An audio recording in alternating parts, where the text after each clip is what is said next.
ព្រឹ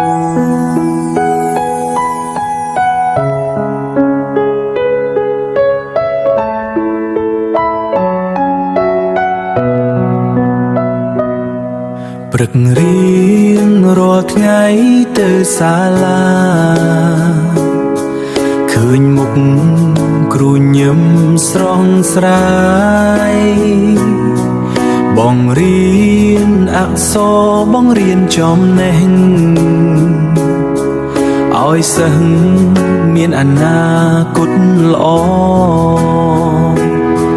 គ្រូអើយគ្រូជាមនុស្សល្អអប់រំកូនសិស្សគ្រប់គ្នាទោះបីពេលខ្លាំងគ្រូតឹងតែងក៏ព្រមគ្រូស្រឡាញ់សិស្ស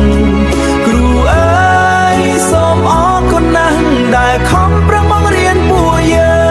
ងឲ្យចេះអក្សរចេះគំនិតដើរទៅរកថ្ងៃអនាគត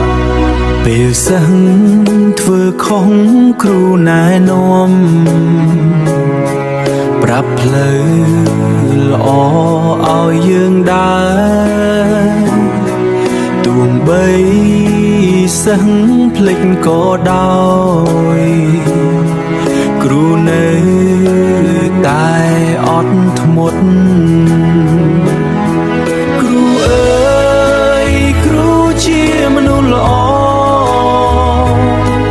អប់រំ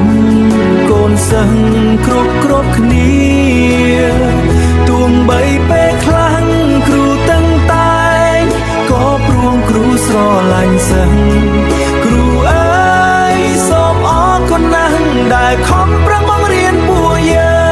ងឲ្យចេះអក្សរចេះគំនិតដើរទៅរកថ្ងៃអនាគត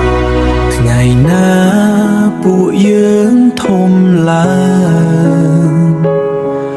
នឹងមិនភ្លេចគុណគ្រូឡើ